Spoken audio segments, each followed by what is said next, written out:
कि पूरा ओसवाल समाज हर वर्ष एक साथ एक जगह एकत्रित होता है और पूरा जैन समाज आकृति से, आवाज़ से, नमस्कार से एक दूसरे के साथ एक दूसरे का संपर्क होता है। वैचारिक संपर्क, आकृति का संपर्क, ये कार्यक्रम आपका प्रतिवर्ष जो होता है हकीकत में होने योग्य है कार्यक्रम। क्षमा पर्व, क्षमा पर्व शब्द जैन समाज में बहुत प्रचलित है। हमारी सवेरे से शाम तक होने वाली आराधना, उस आराधना में भी क्षमा शब्द अनेक बार आता है। प्रतिकोण करो तब भी आता है, मंदिर दर्शन करो तब भी आता है, परस्पर बातचीत में भी गलती होने पर व्यक्ति कहता है क्षमा करें। और साधु के साथ भी हे क्षमा श्रवण, हम आपको वंदन करते हैं। क्षमा पर्व और क्षमा धर्म 10 यति धर्म में, 12 भावना में, 22 परिसर में, सब जगह सब धर्मों में क्षमा का महत्व है। पर जैन समाज में क्षमा पर्व एक विशिष्ट पर्व के रूप में मनाया जाता है।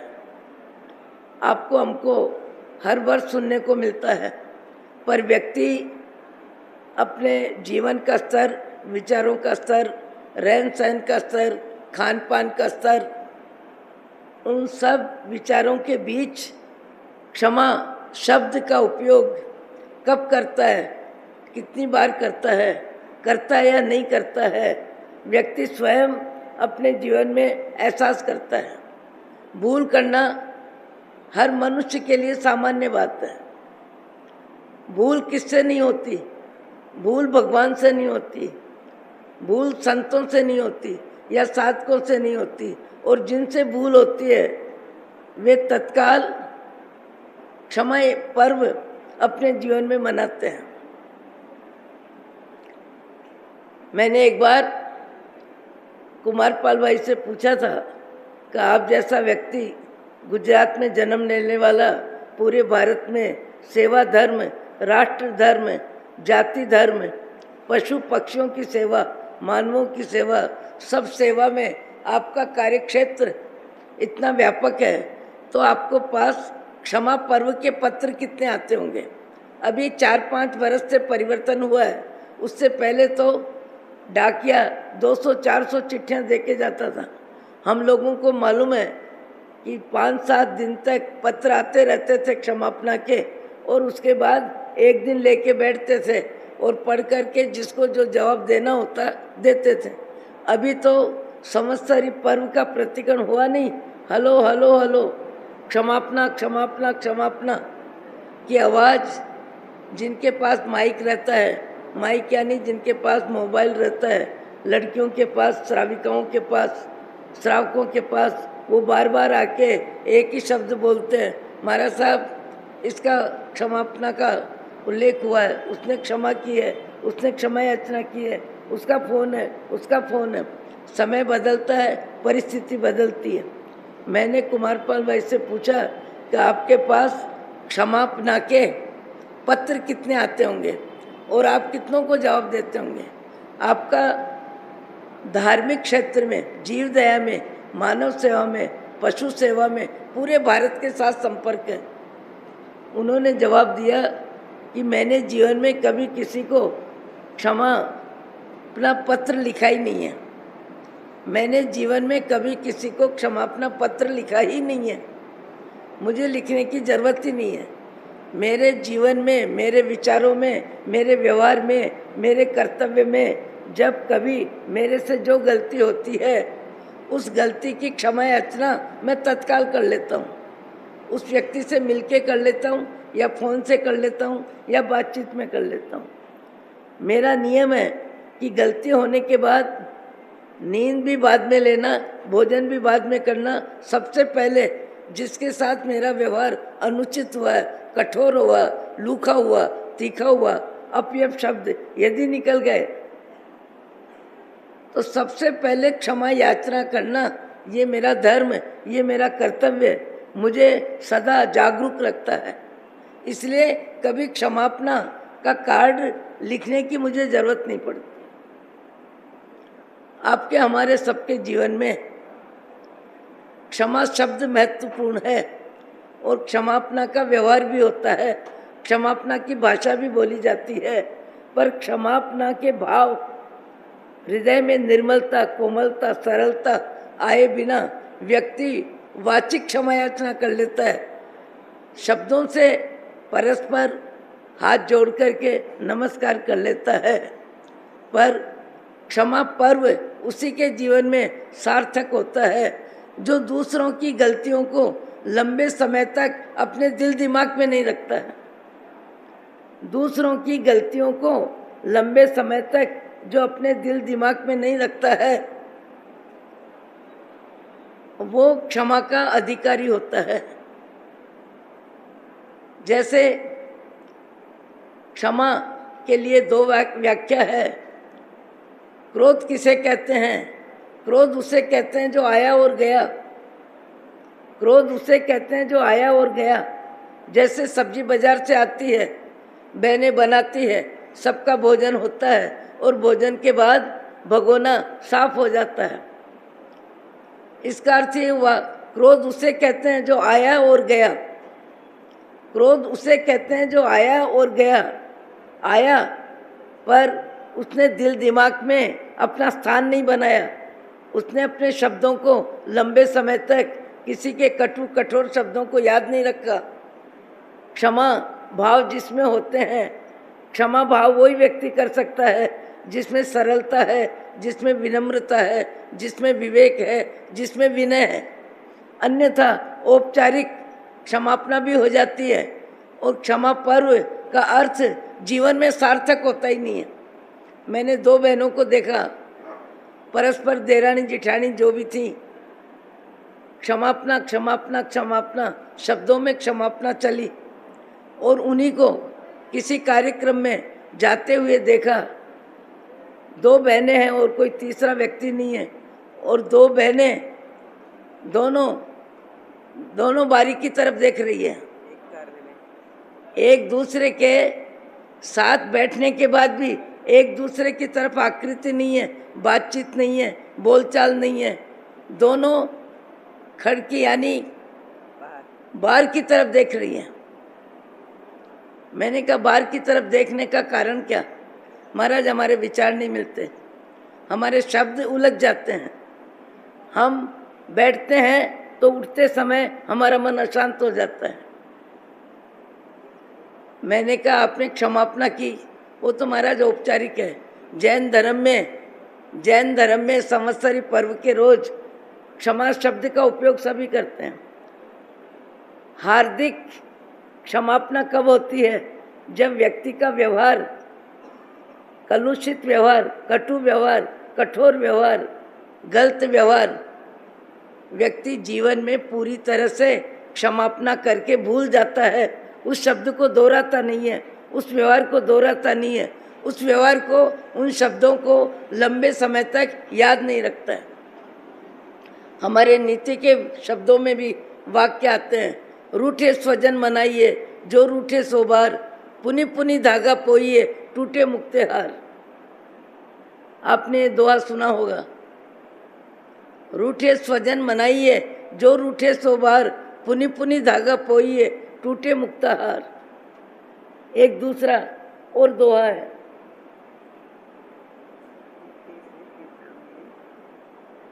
रहीमन धागा प्रेम का मत तोड़ो चटकाए, टूटे से फिर ना मिले, मिले तो गांठ परी जाए। एक एक वाक्य में, एक एक दोहे में महापुरुषों ने, महामानवों ने, जिन्होंने जीवन का सार समझा है, जिनके जीवन में क्षमा पर्व आया है, जिनके जीवन में विश्व मैत्री भाव आया है, वे व्यक्ति ऐसे उद्गार निकालते हैं, रूठे स्वजन मनाइए। जैसे मोती का हार किसी का टूट जाता है और उसको पहनना है तो बार बार उसको वापिस पुराने का कार्य करते हैं। रहीमन धागा प्रेम का मत तोड़ो चटकाए, टूटे से फिर ना मिले, मिले तो गांठ परी जाए। ये शब्द हमको बहुत शिक्षा देते हैं, बहुत हमारा मार्गदर्शन करते हैं। मुझे लगता है हमारी समझ बुद्धि स्तर पे रहती है, विचारों में रहती है, अभिव्यक्ति में रहती है। हमारे ऊंचे अच्छे विचार, जीवन को सार्थक करने वाले विचार, सरलता के विचार, उदारता के विचार, क्षमा भाव के विचार, संतोष के विचार, समन्वय मैत्री भाव के विचार, ये विचार बुद्धि में रहते हैं, बातचीत में रहते हैं और सामूहिक कार्यक्रमों में हाथ जोड़ते समय रहते हैं। पर धन्य है वे व्यक्ति जिनके जीवन में क्षमा धर्म, क्षमा भाव हकीकत में आ जाता है, हकीकत में आ जाता है। उनके हृदय में, उनके भाव जगत में किसी की गलती को, जैसे व्यक्ति तिजोरी में सामान संभाल के रखता है, वैसे कई व्यक्ति दूसरों की गलतियों को अपनी बुद्धि में सुरक्षित रखते हैं। वर्ष निकल जाए, 4-6 महीने निकल जाए, विवाह का प्रसंग हो, सगाई का प्रसंग हो, कोई खाने पीने का प्रसंग हो, उन प्रसंगों पर जहाँ अनबन होती है, जहाँ विचार भेद रहता है, जहाँ मनमुटाव रहता है, वहाँ उन व्यक्तियों की जब उपस्थिति नहीं होती है तो अनुमान लग जाता है कि इनके संबंध परस्पर अच्छे नहीं हैं। यानी जानकारी देनी नहीं पड़ती, जानकारी हो जाती है। संबंध अच्छे नहीं हैं, भाव अच्छे नहीं है, व्यवहार अच्छा नहीं है। हमारे जैसों को तो एक आहार लेने के लिए भी जाते हैं, इतनी देर में भी हमको परिवार का पिक्चर सामने आ जाता है, परिवार का पिक्चर सामने आ जाता है। यदि प्रेम भाव है तो देरानी जिठानी सास बहू कहेगी महाराज साहब आए, तुम भी आ जाओ, बैराओ, बंधन करने के लिए आओ, सबको सूचना दे देते हैं। और जहाँ मनमुटाव होता है, बातचीत नहीं होती है, एक दूसरे के प्रति सद्भावना नहीं है, वहाँ आवाज़ भी कोई नहीं देता एक दूसरे को। और जाने के बाद वो बहन आई मुझे और कहने लगी, अरे महाराज आप हमारे घर आए थे, मेरे को तो दर्शन नहीं हुए आपके, मैंने तो बहरा ही नहीं, मैं तो आई नहीं। मैंने कहा क्यों नहीं आए, किसने मना किया था? तुम्हारा घर था, तुम्हारा मकान था, तुम्हारे कमरे थे, 3-4 कमरे में तो सब बैठे थे और महाराज आए, ये आवाज़ तो सबने सुनाई दी, क्यों नहीं आए? महाराज मेरे परस्पर, मेरी देरानी जिठानी के परस्पर हमारी बातचीत नहीं है। हम एक थाली में रोटी भी खा लेते हैं दुनिया के सामने, पर हमारी वो दिखावट होती है, इससे ज़्यादा कुछ नहीं होती। विचार भेद संसार में सबसे ज़्यादा एक दूसरे को दूर करता है। और आज के समय में तो जो रहन सहन है, जो खान पान है, जो विद्या का विकास है, जो पढ़ाई का नारा है, ज़्यादा में ज़्यादा पारिवारिक व्यवस्था को तोड़ते जा रहा है। पारिवारिक व्यवस्था आज से 25 वर्ष के बाद मुझे लगता है बहुत कम दिखाई देगी, बहुत कम दिखाई देगी। क्योंकि पढ़ने लिखने के बाद कोई कहाँ, कोई कहाँ, कोई कहाँ, माँ बाप घर में बैठे रहते हैं वृद्धावस्था में, एक दूसरे का चेहरा देखते हैं, एक दूसरे के साथ बैठते हैं, एक दूसरे की जवाबदारी निभाते हैं। अभी एक बहुत बड़े डॉक्टर है, बहुत बड़े डॉक्टर, मेरा बहुत संपर्क है। मैंने पूछा दिन भर आप क्या करते हैं? बोले चाय मैं बना देती हूँ, चाय मैं बना देता हूँ, खाना ये बना लेती है। एक दूसरे के साथ बैठते हैं, बातचीत करते हैं, टाइम पास करते हैं। आज परिवार जितना ज़्यादा टूटता जा रहा है उसमें प्रेम की कमी है, दायित्व की कमी है, संबंध का महत्व नहीं है। अभी अपनी शिक्षा, अपनी पढ़ाई और अपनी जीवन की शैली में माँ बाप की भूमिका भी मुख्य है। एक समय का प्रवाह है और ऐसा प्रवाह है जहाँ व्यक्ति तीसरे व्यक्ति के दर्शन नहीं है। धन्य वो परिवार जिनके बेटे दायित्व की भूमिका में, अपनी जवाबदारी में विवेक है, समझ है, सोच है। मैंने ऐसे व्यक्ति को देखा इंदौर में, अमेरिका में जिनका बड़ा अस्पताल, अमेरिका में बड़ा अस्पताल, खुद का व्यक्तिगत और उनका नाम नंदलाल बोधिया, नंदलाल बोधी, वसंत जी भी नहीं, प्रकाश जी बंगानी। प्रकाश जी बंगानी नागौर के हैं, इंदौर में रहते हैं। आज पूरे ओसवाल समाज में वो अध्यक्ष हैं, थानक मंदिर तप्पा खरतर सब में। मैंने देखा वो माता पिता की सेवा में आए। मैंने कहा कैसे? बोले मैंने 25 वर्ष तक अपना निजी अस्पताल चलाया और अस्पताल चलाने के बाद उस अस्पताल को बिक्री करके आया हूँ। 25 वर्ष अपना जमाया अस्पताल बिक्री करके आया हूँ और जयपुर इंदौर में अरिहंत अस्पताल के नाम से मैंने अस्पताल बनाया है। बोले माता पिता को वृद्धावस्था में संतान की आवश्यकता रहती है। संतान को बचपन से, जन्म से माँ बाप किस तरह संभालते हैं, कितना दायित्व निभाते हैं, कितनी उनकी सेवा चाकरी, उनके स्वास्थ्य को, संस्कारों को, सबको ध्यान रखते हैं। हमारी जिंदगी में सबसे अधिक महत्व माता पिता का ही होता है। तो मैंने कहा आपने क्या किया? मैंने आंखों से देखा।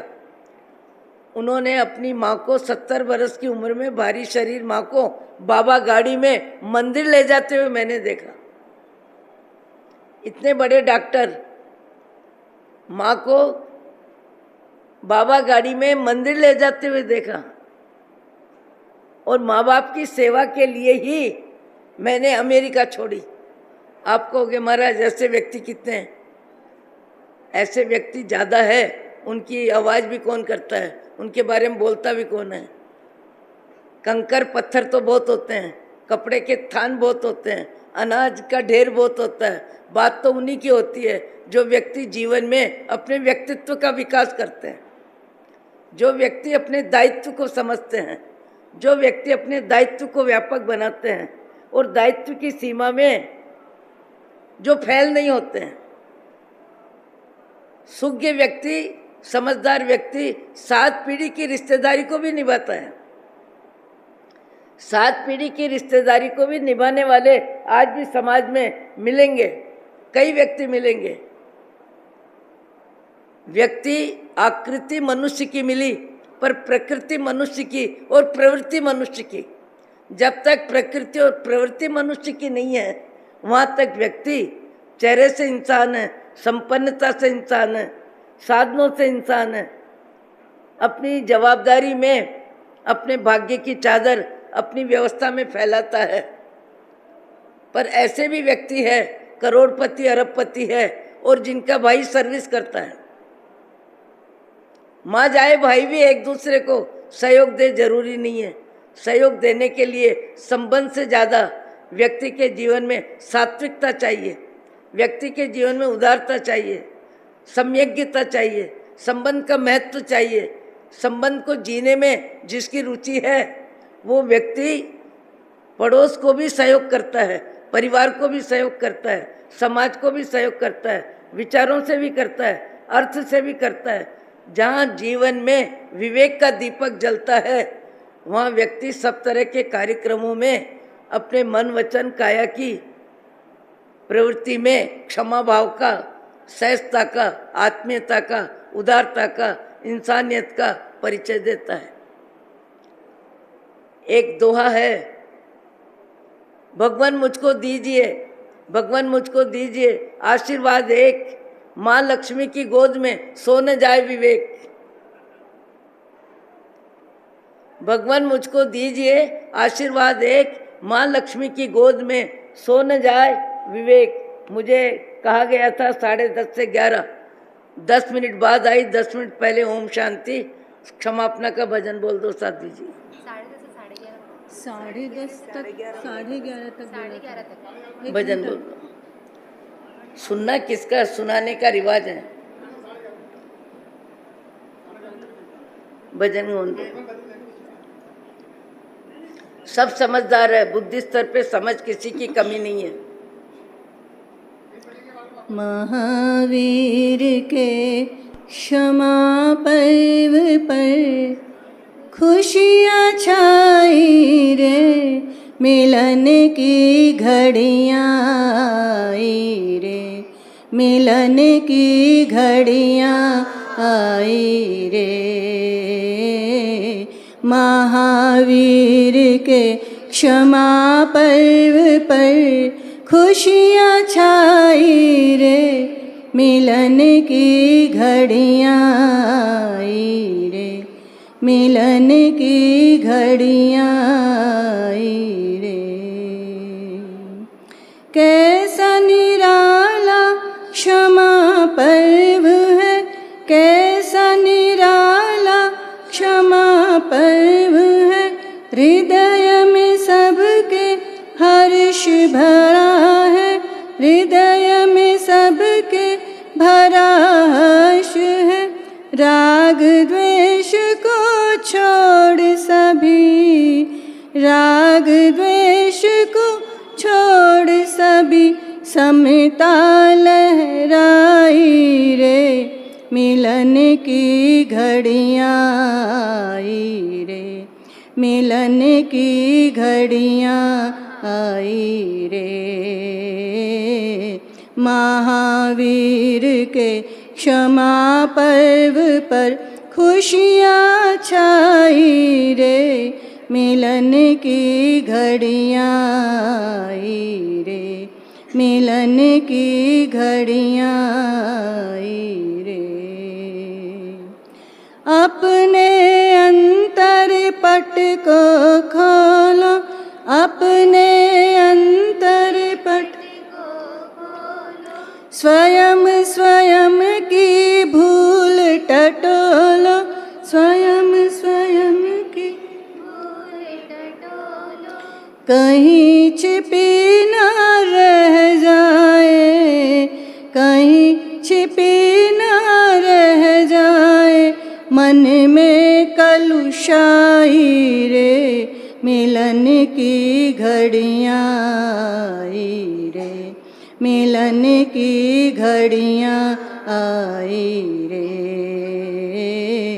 महावीर के क्षमा पर्व पर खुशियाँ छाई रे, मिलन की घड़ियाँ आई रे, मिलन की घड़ियाँ आई रे।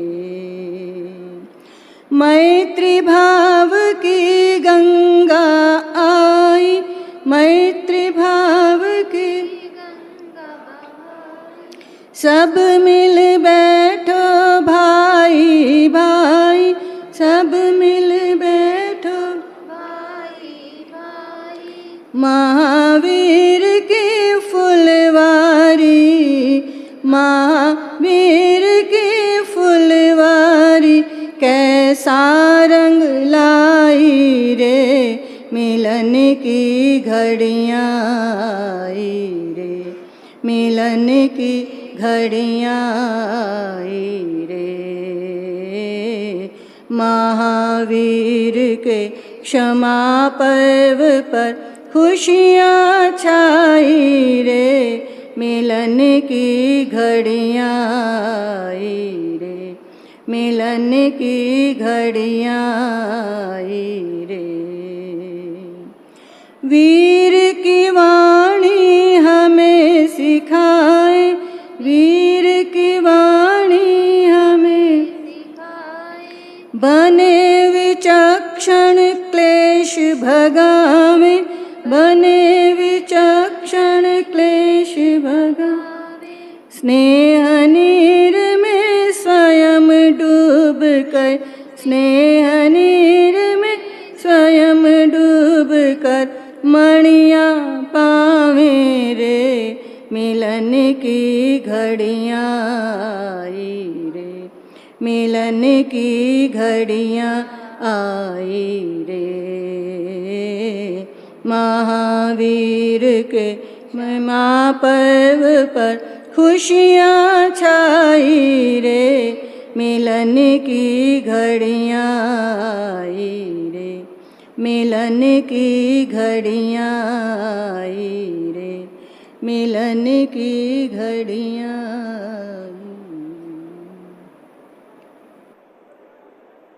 क्षमा पर्व की व्याख्या हमारे अंतर मन को प्रभावित करे, हमारे अंतर मन को विनम्र बनावे, हमारे मन को सरल बनावे। आकृति के मनुष्य, हम प्रकृति के मनुष्य बनने की कोशिश करें। आकृति इंसान की पूर्व के पुरुषार्थ से मिल गई, अतीत का पुरुषार्थ है। इस भव से पहले आपने बहुत अच्छे कर्म किए होंगे तो मनुष्य भव मिला, ऊंचा आचार विचार मिला, व्यवहार मिला। जैन धर्म, वैष्णव धर्म, रामकृष्ण महावीर की धरती मिली। अपने आप में सद्भाग्य है, बहुत ऊंचा सद्भाग्य है। ऐसा समय मिला, ऐसे साधन मिले, ऐसी व्यवस्था मिली। आज यदि देखा जाए तो आपको हमको एक गौरवान्वित करने वाला शब्द है, और वो शब्द है जैन शब्द। आज आप बम्बई जैसी जगह में, किसी भी होटल में, बड़ी होटलों में कहीं भी जाओ, वहाँ एक शब्द मिलता है, यहाँ जैन भोजन मिलेगा। जैन भोजन मिलेगा। ये जैन की साख, आचार संहिता को लेके जैन की इज्जत, जैन का नाम पूरे विश्व में सब कुछ है। पर ये शब्द जो मिला है कि यहाँ जैन का भोजन मिलेगा। मुझे कुछ समय पहले एक भाई आए, बोले मैं बम्बई रहता हूँ, मेरा बहुत बड़ा व्यापार है, मेरा बहुत बड़ा व्यापार है, और मेरा व्यापार सब्जी और फल मार्केट में मेरी विशेष व्यवस्था है। पर महाराज, जब आपके जैन समाज के पर्युषण पर्व आते हैं, पर्युषण पर्व आते हैं, तब आज के धर्म में आचार संहिता का बड़ा महत्व है, जीव दया का बहुत महत्व है। वनस्पति काय के जीवों को भी अहिंसा का कार्यक्रम आपकी भोजन व्यवस्था में होता है। और इसलिए मैं इतना बड़ा व्यापारी हूँ, लाखों लाखों का व्यापार है मेरे, पर मुझे 15 दिन पहले आपका कैलेंडर देखना पड़ता है। 15 दिन पहले मैं ये देखता हूँ कि जैनियों के पर्युषण कब चालू हो रहे हैं, कब चालू हो रहे हैं। क्योंकि जैन समाज में 8 दिन वनस्पति काय के जीवों की हिंसा भोजन में नहीं होती, नाश्ते में नहीं होती। दूध फल जो भी ले, पर फल व्यवस्था नहीं रहती। इसलिए हमारा व्यापार ठंडा हो जाता है, हमारा व्यापार आधा रह जाता है। क्योंकि जैन समाज क्वालिटी प्रेमी है। अच्छा महंगा भोजन आम जब आते हैं तो सबसे ज़्यादा 200 रुपये, 300 रुपये, 100 रुपये का आम खाने वाले ज़्यादा जैन ही होते हैं। जैन कमाना भी जानते हैं, खाना भी जानते हैं और खिलाना भी जानते हैं। पर हमारा व्यापार ठंडा हो जाता है। फिर कहने लगा कि आपके गुजरात का प्रभाव बहुत ज़्यादा है। आम का भी एक समय है जब रस चलित हो जाता है, आम की क्वालिटी खराब होने लग जाती है। उस समय के लिए अपने यहाँ क्या कहा जाता है? आद्रा नक्षत्र। आद्रा नक्षत्र लगभग जून में लगता है।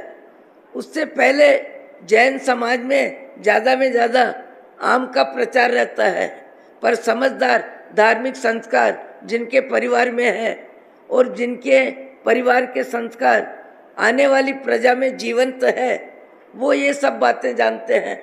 बाकी अभी तो वर्तमान में जैन समाज, जिस जैन समाज को दादा दत्त सूरी ने 1,30,000 नूतन बनाए, जैन बनाए, और उसके बाद रोटी बेटी व्यवहार इसीलिए किया कि सप्त व्यसन त्याग में फिर से न जाए।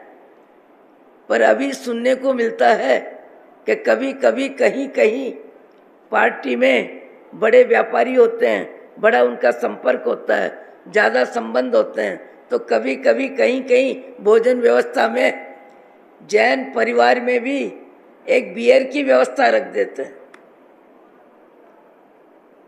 ऐसे भी जैन हैं जो पैसे को महत्व देते हैं, परिचय को महत्व देते हैं, आने वाले व्यक्ति की इच्छा को महत्व देते हैं और अपने संस्कारों की होली जलाते हैं, संस्कारों को धूमिल करते हैं, संस्कारों में अपनी जिंदगी को एकदम अलग कर देते हैं। मुझे आप बोलने के लिए कहें, मैं तो रोज़ बोलती हूँ, मेरी बोलने की आदत है, ऐसा समझ लो। और मुझे बोलते हुए 40 वर्ष नहीं 45 वर्ष हो गए। पर समाज में अच्छे विचारों को ग्रहण करना, ऊंचे विचारों को ग्रहण करना। समाज जहाँ थी 60 वर्ष पहले, उससे भी आगे समाज का विकास हो रहा है, अर्थ विकास हो रहा है, भौतिक विकास हो रहा है, अध्ययन का विकास हो रहा है, पर संस्कारों का ह्रास हो रहा है।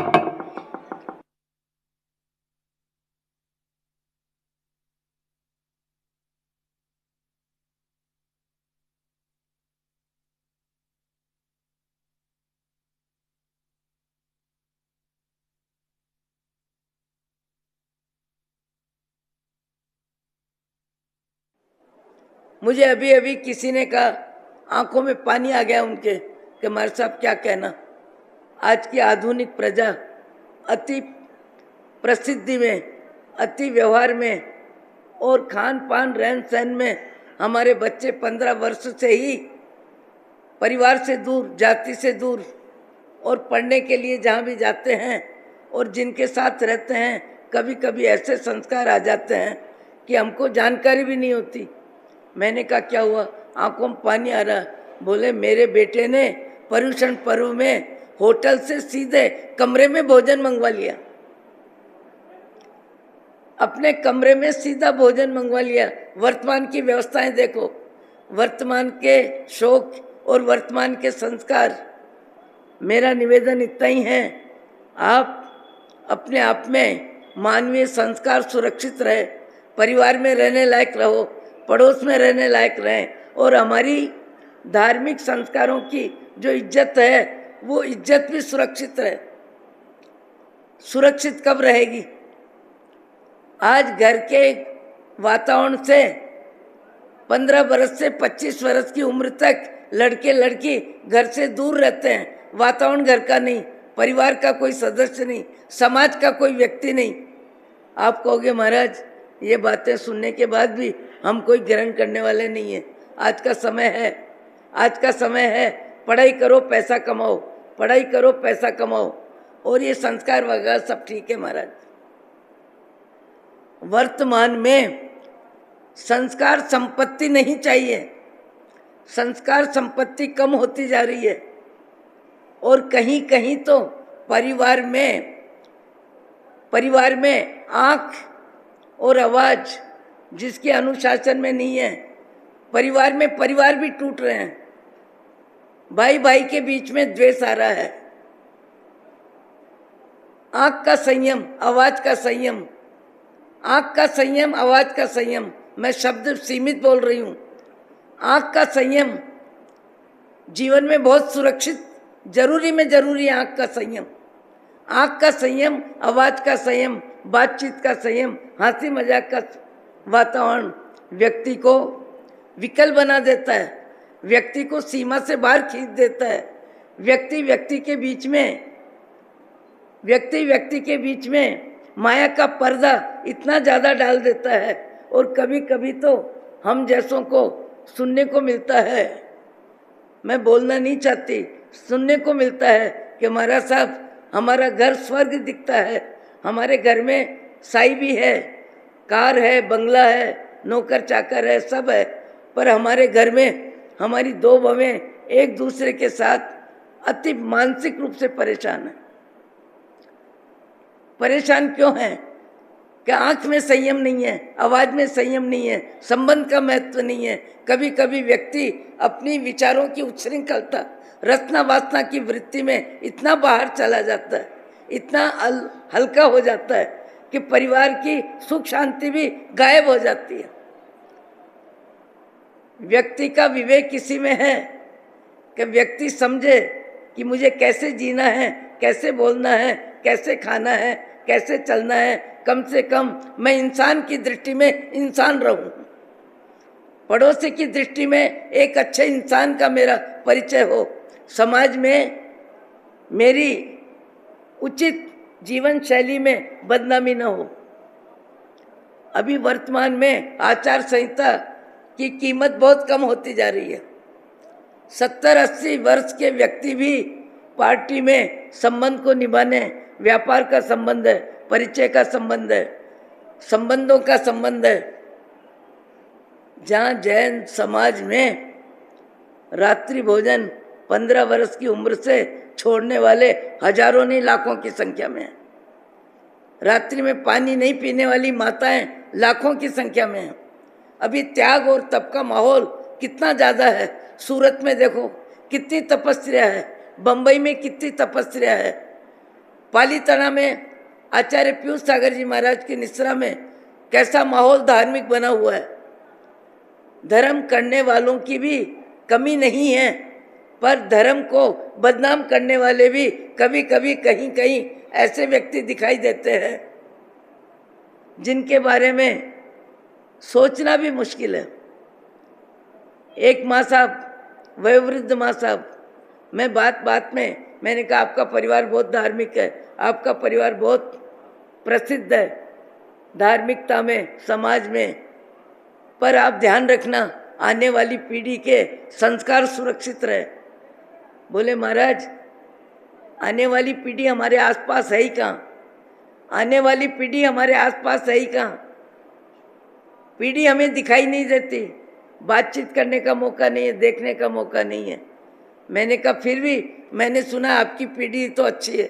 बोले हाँ महाराज सुरक्षित है, सुरक्षित है, हमको भरोसा है, हमको विश्वास है कि हमारी प्रजा इंसानियत से अलग नहीं होगी, अच्छे इंसान के रूप में तो जरूर जीवन जिएगी। 10 मिनट में उन्हीं के पोते 2-3 आ गए और दादी वहाँ बैठे हैं। दादी जी, नानी जी, जो भी 2-3 महिलाएं थी। मैंने कहा कहो भैया तुम्हारी पढ़ाई लिखाई हो गई? हाँ हो गई। तुम कमाने लग गए? हाँ कमाने भी लग गए। तुम्हारी मित्र मंडली, तुम्हारा रहन सहन, रात्रि 9-10 बजे तक मित्र मंडली के साथ हंसी मजाक, बातचीत, ताश खेलना, या घर की सीमा में जो बोला उन्होंने, जितना बोला, जैसा बोला, मुझे बोलना नहीं है, पर मैंने जब दादी जी के सामने बोला कि आपको जितना भरोसा है, आपको जितना विश्वास है, आपकी प्रजा आने वाली कभी कभी कहीं कहीं कोई, सबके लिए नहीं बोल रही हूँ, कभी कभी कहीं कहीं कोई आपके विश्वास को विश्वासघात कर रही है। बोले कैसे? मैंने पूछा उन भाइयों को, बताओ तुमने कभी बियर के हाथ लगाया, बियर को मुंह से लगाया, बियर का स्वाद लिया, बियर चखी? तो एक बार तो व्यक्ति शक पकाया, क्योंकि दादी जी सामने बैठे थे। मैंने कहा झूठ का आश्रय नहीं लेना, मैंने स्पष्ट शब्दों में कहा झूठ का आश्रय नहीं लेना। तुम्हारी आकृति बताती है, तुम्हारी प्रकृति, तुम्हारी आकृति से मैं समझ सकती हूँ। जो बात है स्पष्ट बोलो, सही बोलो, झूठ नहीं बोलोगे, झूठ तुम्हारा चलेगा नहीं। बोले महाराज 1-2 मित्रों के चक्कर में 10-5 बार बियर ली है। दादी जी बेचारे धक रह गए कि क्या बोल रहा है मेरा पोता महाराज के सामने, और महाराज ने सच्चाई निकलवा ली। मैं तो सोच भी नहीं सकती थी। अभी पैसे की हवा और शिक्षा की हवा अजब गजब की है। साधन सुविधा ही जिंदगी का सार है। ऐसे समय में ओसवाल समाज अपने संस्कारों को सुरक्षित रखने में अपने विवेक का परिचय दे, समझ का परिचय दे, और आवाज़ से नहीं अपने आचरण से परिचय दे। आपको विवाह शादी में जाना है, रिवाज रीति रिवाज निभाना है, प्रसिद्धि है, मित्रता है, संबंध है, जाइए, लिफाफा दो। पर 11-12 बजे 60-70 वर्ष की उम्र के संघ के प्रमुख व्यक्ति, कार्यकर्ता के रूप में जिनकी पहचान है, वो भी यदि भोजन करने रात्रि में बैठते हैं तो युवा वर्ग कहता है अभी तो हमारे वडीलों में भी ये संस्कार नहीं है, हमको महाराज अभी कहाँ संस्कार आएंगे। मुझे लगता है कि ऐसे समय में व्यक्ति को अपने दायित्व की सीमा में, पद को सुरक्षित रखने में, संस्कारों का परिचय देने में लिफाफा देने जाना चाहिए और कहना चाहिए कि भोजन नहीं करूँगा। अभी भोजन करने जो जाते हैं वो कहते हैं महाराज हमको शर्म आती है, हम 8-10 मुश्किल से मिलते हैं खाने वाले दिन में, बाकी सब रात को खाते हैं। मैंने एक महानुभाव को कहा आपके तो सोगन है ना महाराज 2 दिन छूट रखी है ना, वो 2 दिन छूट रखी है। मैंने कहा बीमारी में या पूरे दिन भोजन नहीं मिला हो, भूख ज़्यादा लगी हो, उसके लिए रखिए। ये पार्टी में जाने के लिए आपने 2 दिन का उपयोग किया, समाज को और युवा पीढ़ी को आपने क्या परिचय दिया, क्या संस्कार बताए अपने। ओम शांति ओम शांति ओम शांति। मंगलम भगवान वीरो, मंगलम गौतम प्रभु।